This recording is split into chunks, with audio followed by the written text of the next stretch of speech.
Today's topic of dissection is deep structure of neck, in which you can see in this cadaver the anterior triangle of neck, posterior triangle of neck is dissected.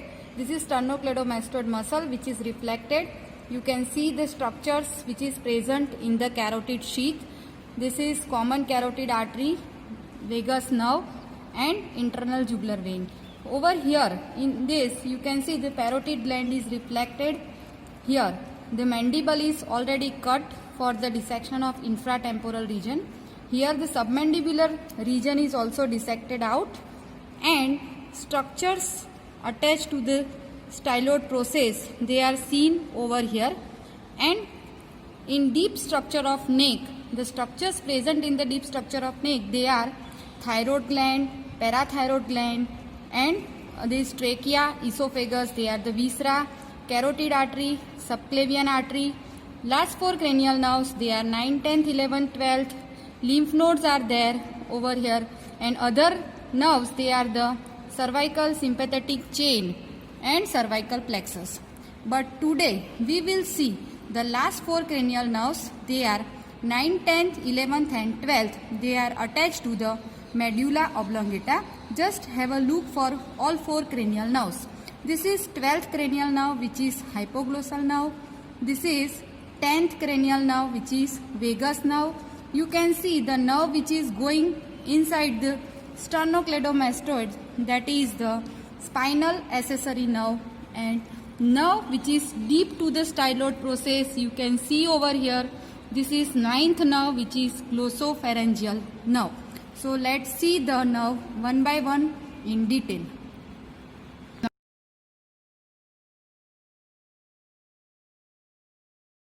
Last four cranial nerves, they are 9, 10th, 11th, 12th. They are attached to the medulla oblongata.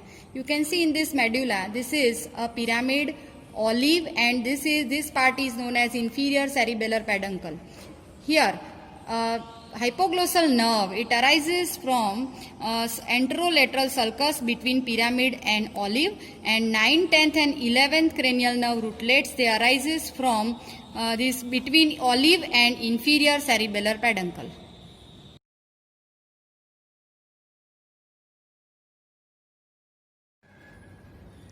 In the cranial cavity, you can see the attachments of the cranial nerve. Here, this is a jugular foramen through which there is rootlet of 9, 10th and 11th cranial nerve. They are passing through the jugular foramen. This is spinal root of the accessory nerve, which is coming from the spinal cord and passes through the jugular foramen. You can see below the jugular foramen, this is hypoglossal canal through which passes the rootlet of hypoglossal nerve.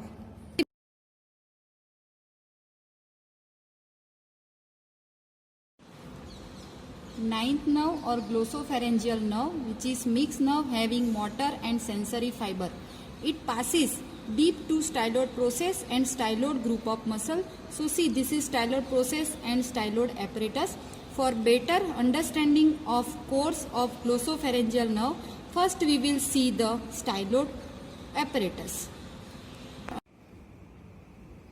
Here you can see this is styloid process and styloid apparatus. In styloid apparatus, you can see this is stylomandibular ligament, which is attached to the angle of mandible.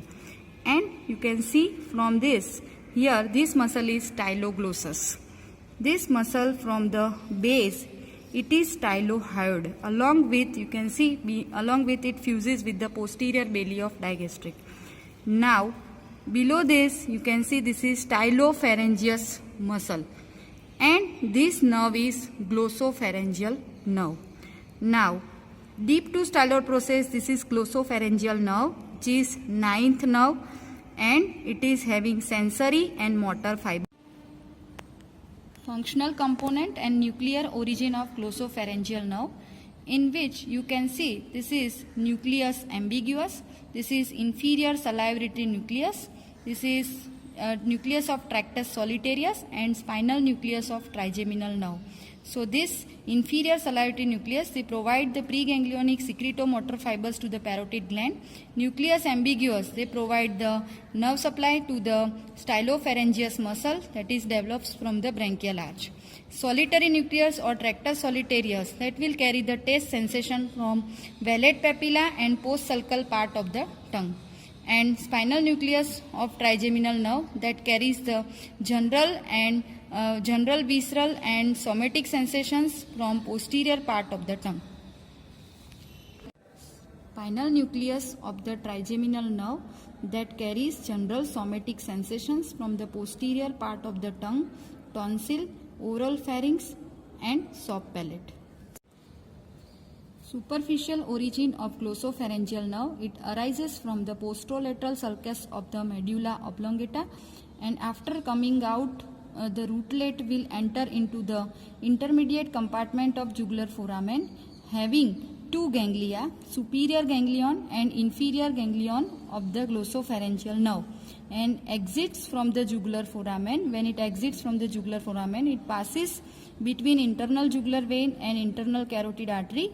Then it passes deep to styloid process and styloid group of muscle between internal and external carotid artery, and then it will enter along with the stylopharyngeus a gap between superior and middle constrictor of the pharynx. Let's have a look in this section. But when it coming out from jugular foramen, it is between internal jugular vein and internal carotid artery.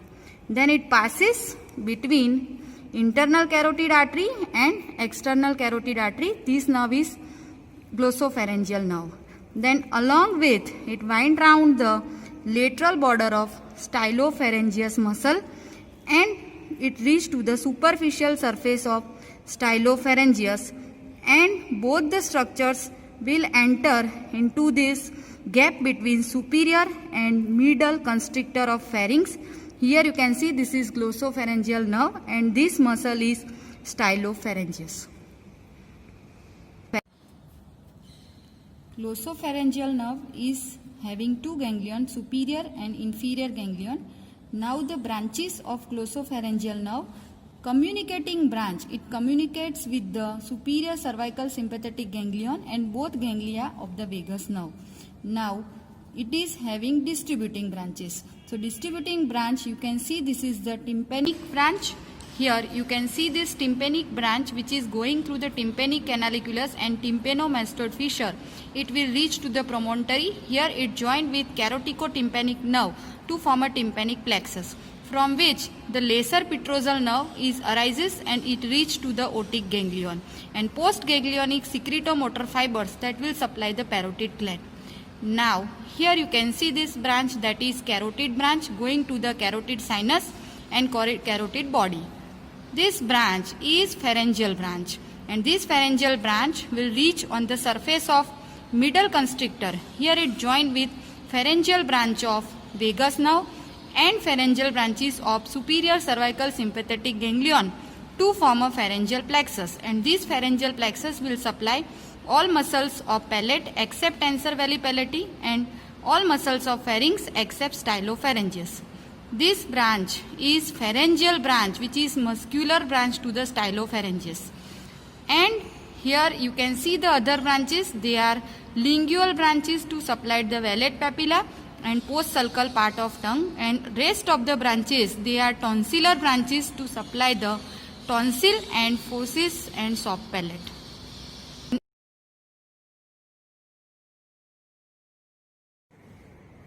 This is left side of body. So this is left vagus nerve. Vagus nerve is the 10th cranial nerve having motor and sensory fibers. This vagus nerve arises from medulla oblongata. It passes through head and neck, thorax and abdomen. So it is having extensive distribution. That's why it is called wandering nerve or vagabond.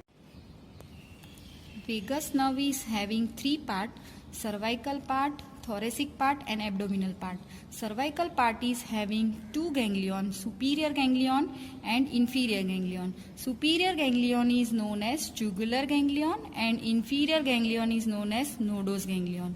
Superior ganglion is situated close to the jugular foramen and it is concerned with mainly the general somatic pathway. Inferior ganglion is known as nodose ganglion. It contains pseudo-unipolar neurons for the general visceral and spatial visceral sensations. Now see functional components and nuclear origin of vagus nerve. Here you can see the four nuclei: nucleus ambiguous, dorsal nucleus of vagus, nucleus of tractus solitarius and spinal nucleus of trigeminal nerve. The fibers coming out from nucleus ambiguous, they are the branchiomotor fibers. Here, so it belongs to the spatial visceral efferent column. Dorsal nucleus of vagus is having two type of sensation: general visceral sensations and general visceral afferent and efferent sensations.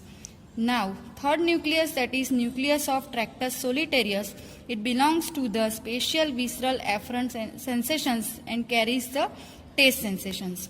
And spinal nucleus of trigeminal nerve, it belongs to the general somatic afferent component. It arises from medulla oblongata, then it passes through the jugular foramen.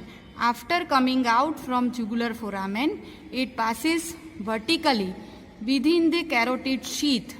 Medially there is common carotid artery and laterally there is internal jugular vein, and this vagus nerve is between and behind the vessels. This vagus nerve, then it reaches to the root of the neck and then it enters into the thorax.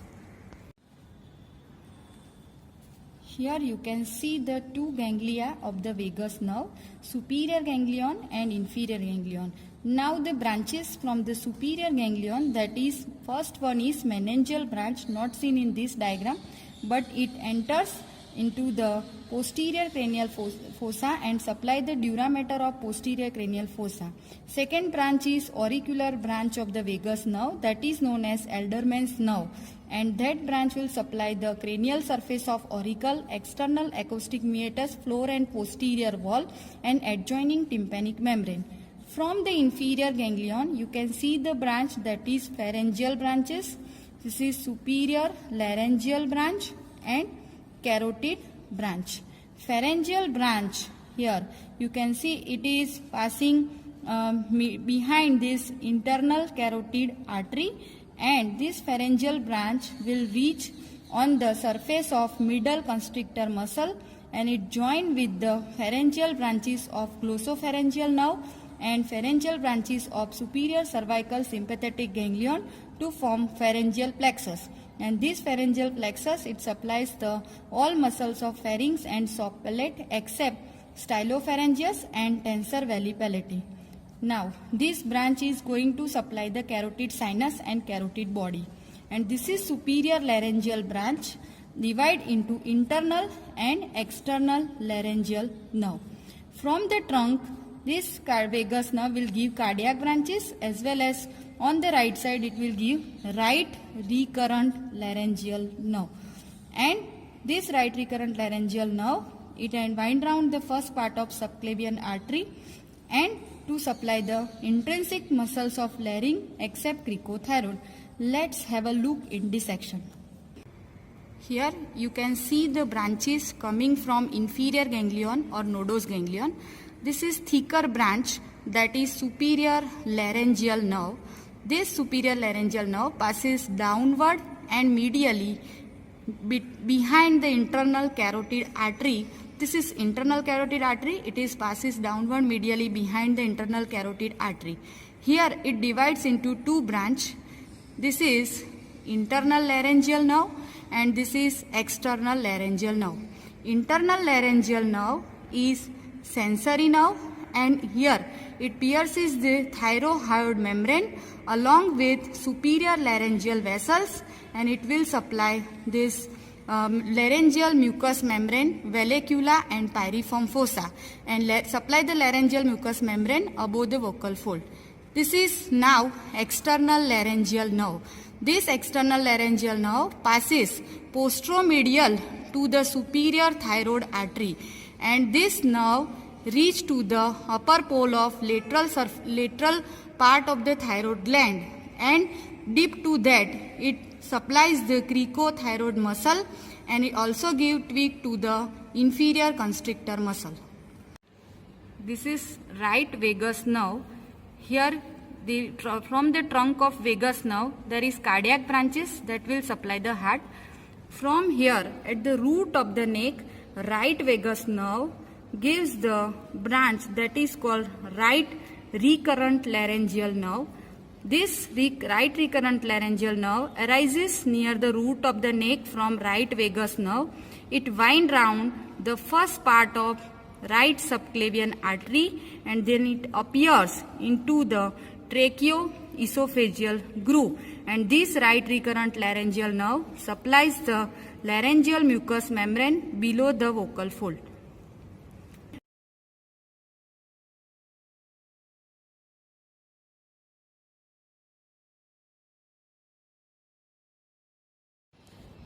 Spinal accessory nerve is 11th cranial nerve having two roots, cranial root and spinal root. What we have seen over here, this is spinal root.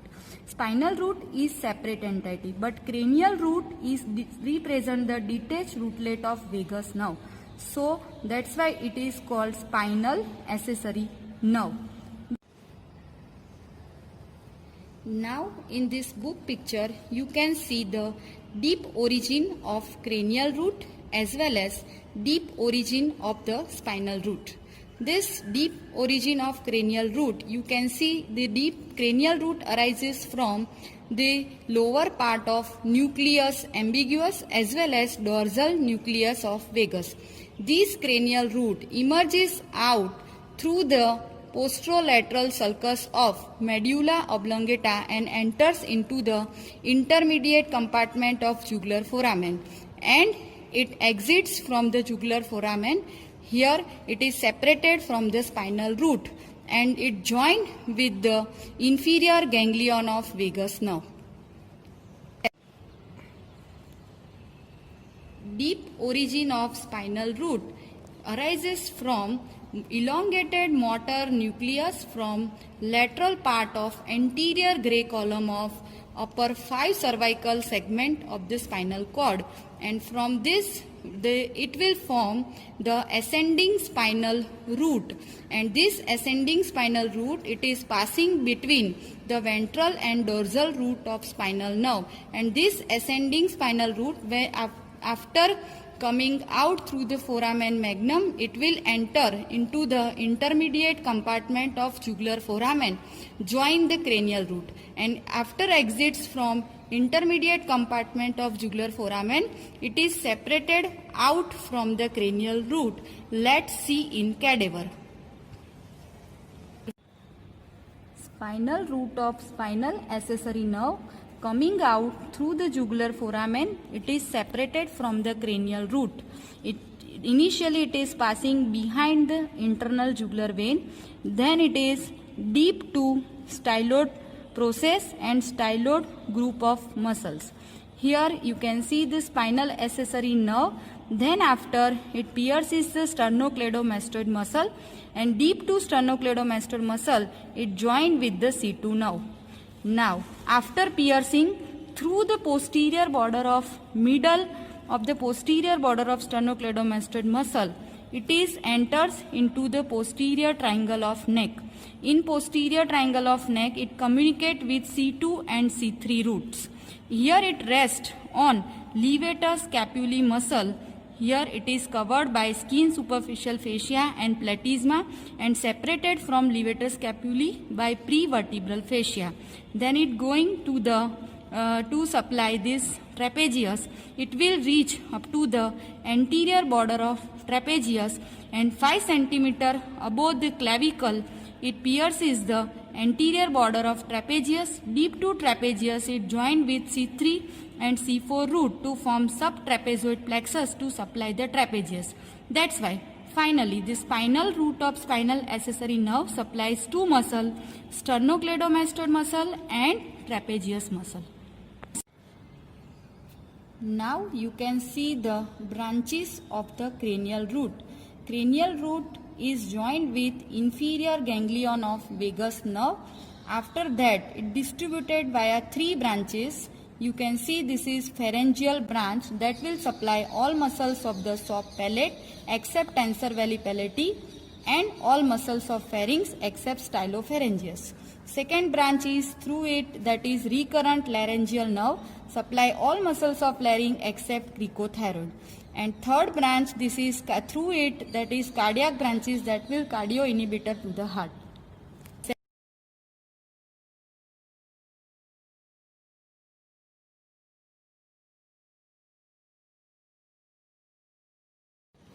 Let's start with the hypoglossal nerve. Hypoglossal nerve is entirely a motor nerve. It supplies all muscles of tongue except palatoglossus. It is in series with the cranial nerve 3, 4th and 6th as well as ventral root of spinal nerves. Dorsal root of spinal nerves, they disappear entirely. This hypoglossal nerve, that's why it is spinal in behavior but cranial in outlook. Fibers of the hypoglossal nerve, it arises from the hypoglossal nucleus which is situated in the floor of the fourth ventricle, and this nucleus represents the general somatic efferent components, and from this a rootlet of hypoglossal nerve arises. In superficial origin, you can see this is hypoglossal nerve which is arises from anterolateral sulcus between pyramid and olive. Now in book picture you can see the origin of hypoglossal nerve, its course, its relation and its branches of distribution. You can see this is a pyramid and olive between which the rootlet of hypoglossal nerve arises, passes behind fourth part of vertebral artery and it enters into the hypoglossal canal, and through which when it exits through the hypoglossal canal it is passing deeply to the internal jugular vein. Then here the hypoglossal nerve will make a half spiral turn around inferior ganglion of vagus nerve. Then it will vertically enter between internal jugular vein and internal carotid artery.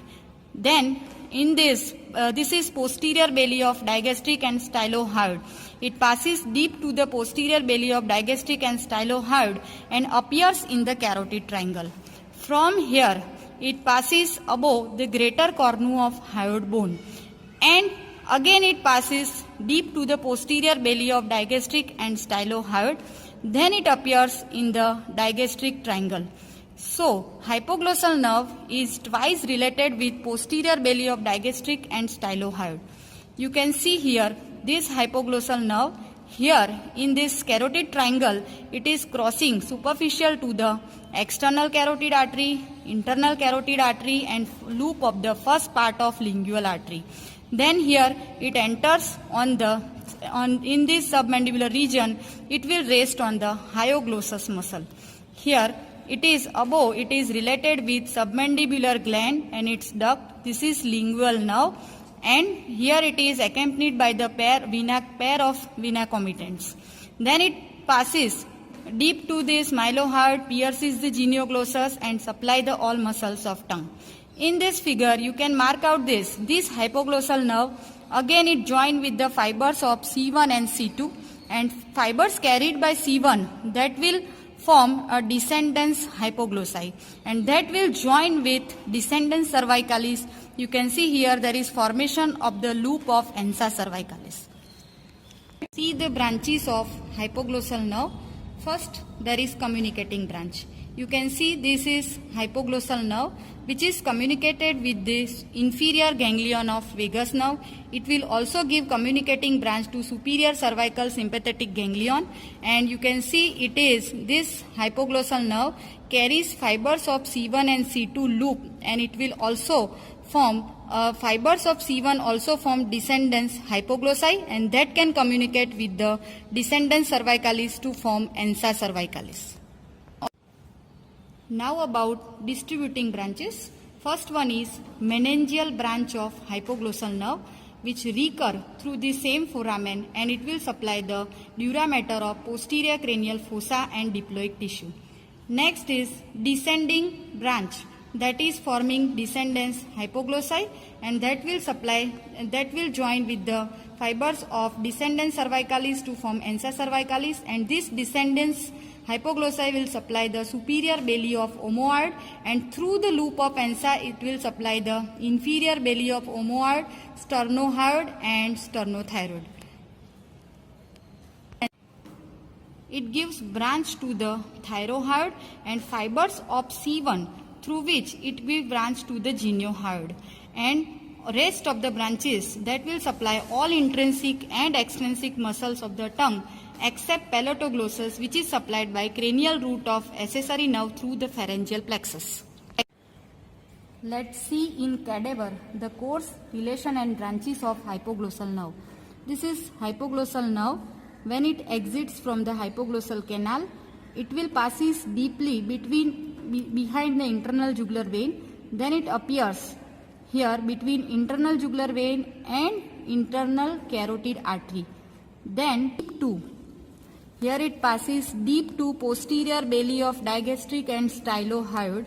Here you can see this is a posterior belly of digastric and stylohyoid. It passes deep to posterior belly and digastric and stylohyoid. Then it appears in the carotid triangle, where it crosses superficial to external carotid artery, internal carotid artery, and loop of the first part of lingual artery. This is a hypoglossal nerve. Here it appears above the greater cornu of hyoid bone and enters into the digastric triangle. Here it will rest on hyoglossus muscle. So this is hyoglossus muscle. This is hypoglossal nerve, which is accompanied by the pair of vena comitants. On the surface of hyoglossus, it is related with, you can see this is deep part of submandibular gland, its duct, and this is lingual nerve. Here you can see this is hypoglossal nerve, which pierces the genioglossus and supply the all muscles of tongue except palatoglossus. Now see the branches. First branch of hypoglossal nerve is meningeal branch, which recur through the hypoglossal canal and supply the dura mater of posterior cranial fossa. Now this is hypoglossal nerve. You can see this is descending branch, and this descending branch, that is known as descendens hypoglossi, and it joined with ansa descendens cervicalis to form ansa cervicalis, and this descendens hypoglossi that will supply the superior belly of omoid, and through the ansa, loop of the ansa, it will supply sternohyoid, sternothyroid and inferior belly of omoid. Now next branch you can see over here, this is the branch to the thyrohyoid, and when it appears in the digastric triangle, you can see this is a branch, this is mylohyoid, this is geniohyoid. So you can see the branch which is going to the geniohyoid, and this hypoglossal nerve, then it will enters into the substance of the tongue to supply all muscles of tongue except palatoglossus. If we correlate hypoglossal nerve developmentally, so here you can see it crosses the internal carotid artery, superficial to internal carotid artery, and superficial to the external carotid artery. Why? Because hypoglossal nerve is a nerve of occipital myotome from which the tongue muscle develop, and this occipital myotome, they migrate along the epipericardial ridge to the substance of the tongue. Here, so along with this migration of occipital myotome, the nerve of occipital myotome, that is the hypoglossal nerve, also migrate to supply the muscles of tongue. That's why here in gross anatomy you can see it is crossing superficial to internal carotid artery and superficial to the external carotid artery.